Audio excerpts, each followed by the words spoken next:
Okay, welcome to The Mind of a Theist, episode 4. I'm joined here with Erin today, and she is a plunge student, which means a point 0.5 student, as we're calling it. I like to think first year, but that's fine. Essentially, we'll just be going through some of those familiar questions you've heard of. So to begin with, as usual, we'll just set the stage with some definitions. So, first and foremost, what is Christianity? Like, how do you define Christianity? Christianity for me is having a God, having one God who you believe in and who is the center of your life and kind of influences all aspects of your life. Okay, now, the next one is how would you define...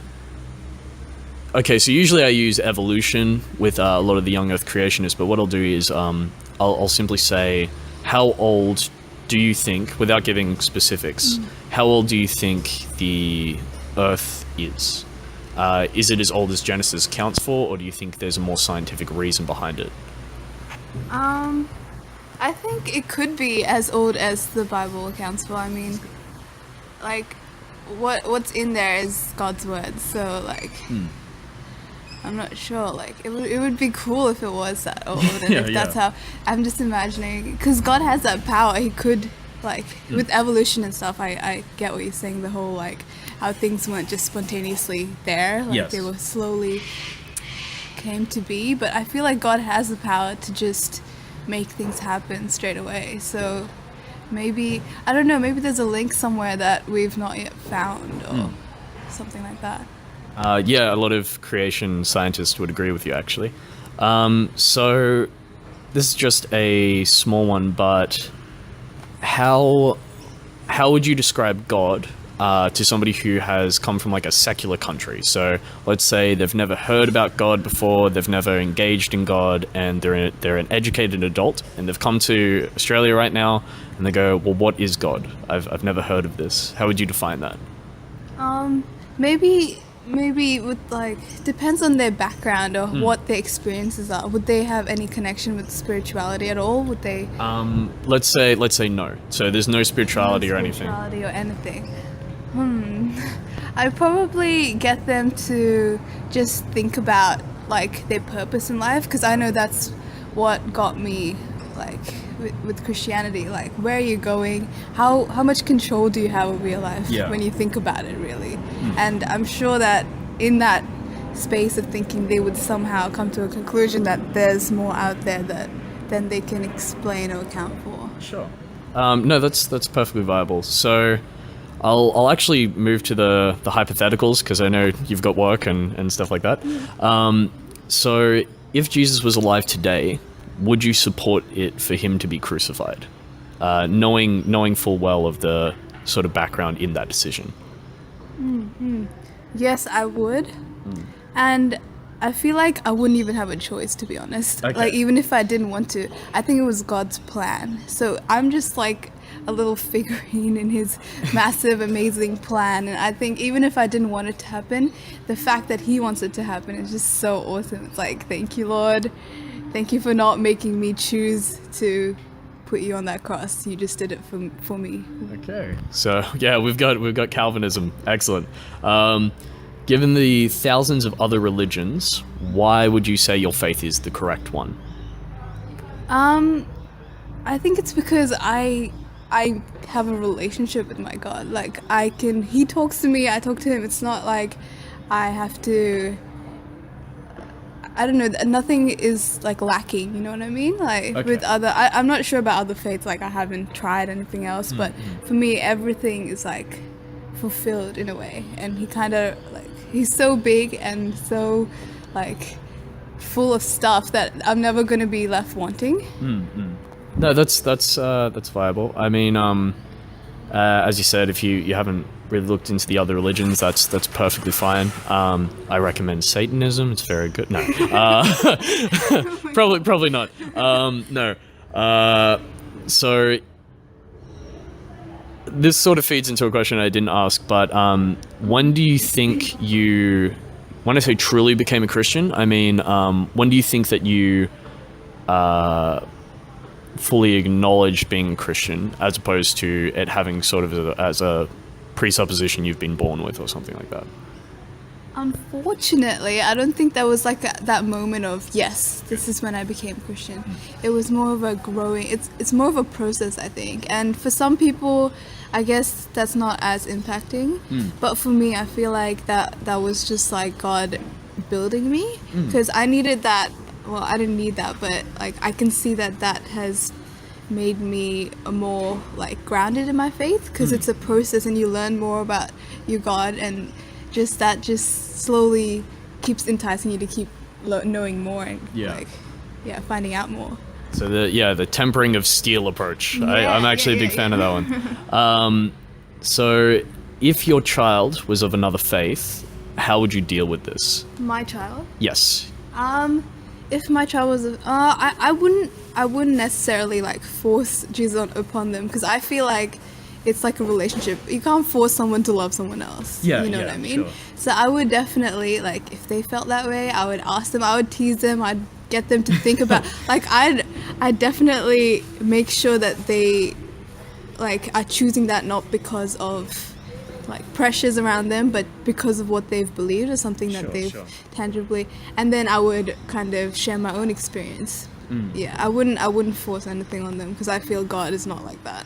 Okay, I will give you one hard one now, without going into Christianese, as I love to call it, with the whole Calvinism, Arminianism, so if we can't force somebody to love us, if that's sort of morally wrong or impossible even, why is it that God creates people who do not love him? Like, why are there atheists in the world? I don't think he causes people, I mean, he doesn't cause people not to love him, he just allows them to choose to not love him. And sometimes I'm kind of jealous of that, to be honest, because they have that opportunity to suddenly be like, yes, this is who God is, and that they have that like moment. Like my one was a process, like I've mentioned before, but I think having that moment is pretty special as well. Okay, no, that's perfectly viable. So if commanded by Yahweh to do as Abraham did, would you do so? Wait, what do you mean? Okay, so Yahweh commanded Abraham to go and sacrifice his son on an altar. If commanded to do something, we can even like say like another extreme. So like, let's say you heard a voice from God saying, "Go forth and kill Bill Cosby" or something. Would you do that? I think I would. Like if I heard it that clearly and it was from God, like I mean, I don't know if I would be able to say no to that. Like okay. Yeah. So would you say that if you were willing to do that, would you say that God was sort of morally correct in commanding Abraham to do that? I think God is like the definition of moral correctness. So like whatever he says is right. Yep. So I'll just go with that. Like, God, you got it. Okay. No, that's good. And I'll tell you what, I'll make it quick. Does God already have a plan? Already have a plan for everything? For everything, yeah. Yeah, that's definitely what I believe in. Like, Okay. I feel like he has a plan for every person, and he has, like, that's one of the greatest parts of being Christian. I think it's because that security that you're part of a plan that's already in the process. So if he already has a plan, why do we pray for things? Are we trying to manipulate something out of God, or are we trying to change that plan? I think he already knows when we're going to pray. Like his plan is already like including your prayers and like giving that opportunity for anything to go anyway. Like we can't fathom the complexity of his plan or how much control and how much he can manipulate it. So I think that is completely possible for him. And our prayers is just him just waiting for us to say something. I think in lots of situations, he just is like waiting for us to pray or like wanting to do this. Yeah, I think he's just too complex for us to get like understand in that way. So when we observe Genesis and a lot of other holy books, but we'll just focus on the Bible, why doesn't Genesis account for what we now know scientifically about the Earth? So, for instance, evolutionary process, the fact that man and animals exist at the same time when that's probably not true. Even the absence of things like dinosaurs and things like that. How would we... Why doesn't the Bible actually just say, this is how life actually began? What? Where's the fun in that?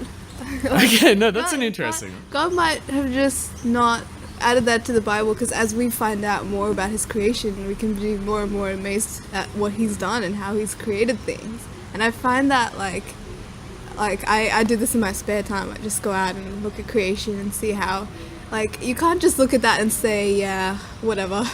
I mean, it's something to be amazed by, and I'm sure like other people who are actually researching the stuff, they'll be amazed by like what they find as well, and the connections and things like that. So maybe it's not God's just giving it to us on a piece of paper, like, there, aren't you amazed? It's like, go find me, seek me yourself.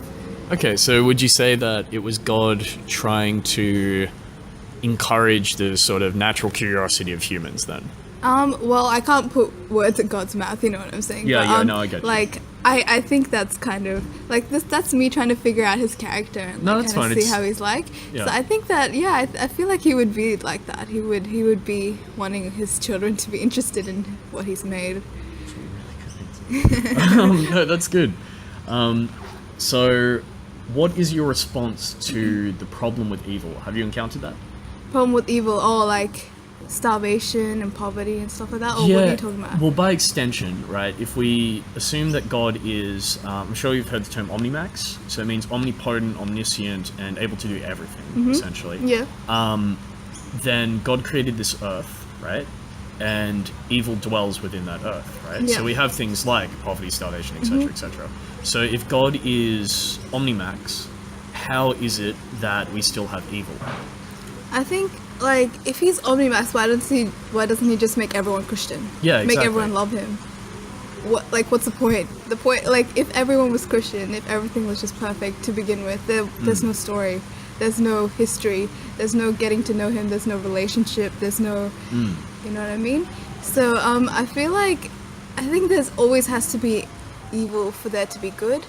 But, yeah. but I don't think he created it. I think it was something that he allowed to happen so that this history can be made. This chunk of relationship and him like having this whole connection with us as human beings and humanity. No, that's interesting. So it's a sort of, not duality, but it's a way of making the story more rich and stuff like that. Or would you say it's a byproduct of sort of a light and dark thing, like, you know, without light there's no shadow? I think it's a bit of both, because you can't just say it's just because he wanted duality, but it's also for that richness, for that connection. Like, I think, like, choosing God over evil is like, that choice in itself is so special. And I think for us, it's like, I'm just saying in our world, like, other things, like evil things that happen around the world, I mean, that's pretty horrible. Of course. And I think he just allows that to happen. He doesn't make it happen. So, there's an Epicurus. Have you come across Epicurus's quote yet? Nope. Okay, so Epicurus was a philosopher. As you can see, as I'm typing this in, I've had to pull this out several times. But Epicurus actually had a response to the problem of evil. The quote is God willing to prevent evil but not able? Then he is not omnipotent. Is he able but not willing? Then he is malevolent. Is he both able and willing? Then whence cometh evil? Is he neither able nor willing? Then why call him God? So what would your sort of response to that be? I think he's able and he is willing, but he won't do it out of just, like, he's not just gonna, it just ends everything if he just takes away evil. There's no point in existence, you know what I mean? Okay. There's like that duality, that balance, I guess, that we were talking about before. Yeah, but sure. I think it's way, like, so much more complicated than we can understand. Okay. So You can't just say that God just take away evil. I don't think it's just that easy. So it's too complex for mortals to understand in a way. Yeah, in a way, yeah. So with that being said, I don't know if that's actually invested in what you've said, because in a way it sort of is. But if we look at things like why create things like sin and Satan, why create evil in the first place is an answer. I mean, if God really does not want to send people to hell and things like that, why make it an option? Yeah, he needs to give you a choice. Like, he's not going to force you to love him. Okay. Like, there has to be a choice. And, I mean, like, evil can be so tempting sometimes. Like, for us, like, I'm talking about, like, evil as in sinning. Yes. Like, that can be tempting for us, but choosing him over evil is also, like, an important part in being a Christian, you know? Yes. To actually making that decision for yourself. And if that decision wasn't there, like, how do you, like, define yourself as a Christian in a way? I mean, I try to make sure I break at least 10 commandments a day, and sinning is incredibly luxurious. That's a good answer. That's actually a really good answer. So given God's behavior as described in the Bible, what reason is there to worship him? So let's say we have a understanding of good being following the 10 Commandments. Why do we not hold God to that same standard? Now? For all of time almost. So, for instance, when he genocided several people, was that okay to do? He is God. Like, you can't, like, his actions have so much more thought behind them. Like, he sees the whole plan of, like, the whole world. Like, how am I gonna question what God does? Okay. I put complete faith in God and, like, with my life, so I'm just, so, like, you asked me before with, like, yes. if he asked me to kill someone, would I do it? I guess I would, but, like, he knows what he's doing, and I have complete faith in what he does, so I will completely, like, I will praise him no matter what he does, but I know that he's not gonna do it for, like, evil, because he cannot stand evil. Okay. Yeah. So what? Yeah, actually, no. That kind of answers that. So is God active on other planets? This doesn't mean do you believe in aliens, but rather, well, it can if you wish to interpret it as that. But why create an entire universe that's constantly expanding for a singular planet, for a singular species on that planet? True. I think it's because we, like, some of us, I'm not one of those really smart people, but I know some of us really appreciate how big and how massive the universe is, and just thinking about how much he has invested into us, God, who is so big. Like, I feel like if it was only this world, our capacity, like, we would limit him in so many different ways. Okay. But now that we kind of have an idea of how big and how massive the universe is, like, imagine how massive God is and how much control he has compared to our tiny little lives and our tiny little world. Okay. You know what I'm saying? No, I do. Yeah. It's a reflection of the infinite capacities of God, you would say. Okay. Yeah. So, with that being said, why did God wait 4,000 years to provide a path to salvation? Before showing himself to Abraham, were those souls before not good enough, or were they simply forgiven anyway, or? I think it was, like, part of the process. I'm sure there was something going on that we can't, like, account for. Like, God wouldn't, his heart is always to be connected with us, to be in a relationship with us. Sure. And he wouldn't just be sitting back and, okay, let these guys move on with their lives. Okay. No, I'm sure there's something going on that we cannot, like, understand in a way. Okay.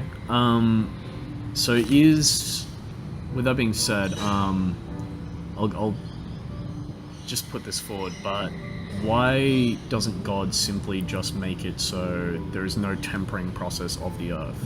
If he loves and wants salvation for all people, why not just make souls and people just instantly in heaven, just like that? Just instantly. So there's no terrestrial. There's no earthly plane, right? So God just makes you're in heaven. You're constantly in relationship with him. You can see him. You can touch him. You can feel him. You can do all of the Who's Tommy lyrics. But, so, yeah. But you haven't actually chosen to be with him, though. That's Okay. him just saying, oh, he could just make himself 1,000 puppets, I guess. But I think we've got that special opportunity as being human on the earth, that we have that choice to say, yes, God, I want to follow you. And I think that's something, like, I'm sure there are other, like, spiritual beings out there that don't have the same, like, opportunity as we do to make that conscious decision in this realm, in this place. Okay. Yeah, and that's pretty special. So let's move to one of the things. How do you explain the fact that Jesus has never physically appeared to us, or rather has he? So do you have any tangible evidence for your faith? Do you have any tangible evidence for God? For God, tangible evidence. Well, for me, it's more of a, like, relationship through, like, my, not emotions, but intellectual. Like, intellectual like, he understanding. speaks to me from my, like, thoughts and things like that. But for me, like, I think if it was, like, tangible, it'd be so easy for me to say, yes, God, you're real. Okay. Easy. Like, no effort on my part, no faith, like, which is one big part of being Christian. Like, Okay. there's nothing like that. And for me, when I feel that need to see his tangible evidence, I go out and see his creation, see how he's, like, built. Like, I think about the universe, like you said before, I think about how big he is, and I'm like, God, yes, I'm gonna keep having faith in you. No, that's a good answer. So this is just sort of, I'll tell you what, I'll save the best question for last, and I'll Okay. ask this one. If you become an atheist right now, if you were to suddenly stop believing, how would your life change, and what impact would that make on your life? Oh, this is something, like, I think about all the time. Like, if I was an atheist right now, I would be so lost. Like, I wouldn't have a purpose, because I'm one of those people who's always searching for a purpose, and Okay. I'd just be thinking, like, why, like, what's the point of this life? Is it just to enjoy myself to the fullest? Like, then why can't I'm just gonna go out and do, like, whatever Yes. I want to. Do all the drugs. Yeah, do all the drugs, like, do whatever I want to. Like, what's stopping me? Because if life is just this tiny little amount of time that I have to just go crazy and do whatever I want, then I'll try that. Like, what's the point of being a good person? And, like, you know what I mean? Yeah. I mean, Argument for morality. Yeah. yeah, It's an interesting thing that I've noticed a pattern with some of these interviews, and obviously I'm not going to get too deep into the whole scholastically based things, but do you think you'd be happier as an atheist in that regard, though? I mean, I know you're still searching, true. but would you say that you would be happier if you were able to do things of your own accord? So, for instance, you no longer had to struggle with things like, well, God did this, but I morally don't agree with that, so I have to find a compromise between that. Or God seems to advocate owning slaves in Leviticus, and I feel that's morally wrong, but I need to find a compromise. Without that God, you can then say, well, God isn't real, so it doesn't affect me. But so too with an extension to that, without just the moralistic problem. Being able to do whatever you want, do you think that would make you happier? no, I think I'd just be frustrated. I would never find something that completely satisfies my, like, cravings to, like, experience the whole world. You know what I mean? I will never, like, just thinking about the universe, I won't be awed at God's, like, big, like, greatness. I'd just be frustrated at my smallness and how insignificant I am, and how, like, I think that whole perspective changes, and your whole, like, view on life. Yeah, no, that's very true. I'd just be frustrated all the time. I'd just be angry. So can God microwave a burrito so hot that he himself cannot eat this? Oh, I love this question. So much better than the rock question, I have to admit. Oh, the rock one, the heaviest, like... Yeah, the burritos, man. Yeah, That's where it's of at. course, of course. I think, like I said before, he's in control of everything. His master plan so complex, you probably don't even understand it. So this, like, he could do it as hot, like, he couldn't eat it, but he'd make a plan so that it somehow, the problem just solves itself. So he'd turn around and become super god, and then be able to eat it.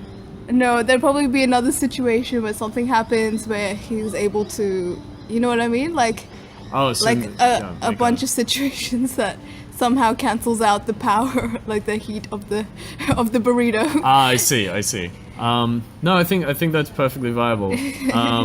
It's Oh, that's so funny. surprisingly we don't actually have a theological answer to this just yet, apart from why would he, and I think that's probably as good as we're gonna get anyway.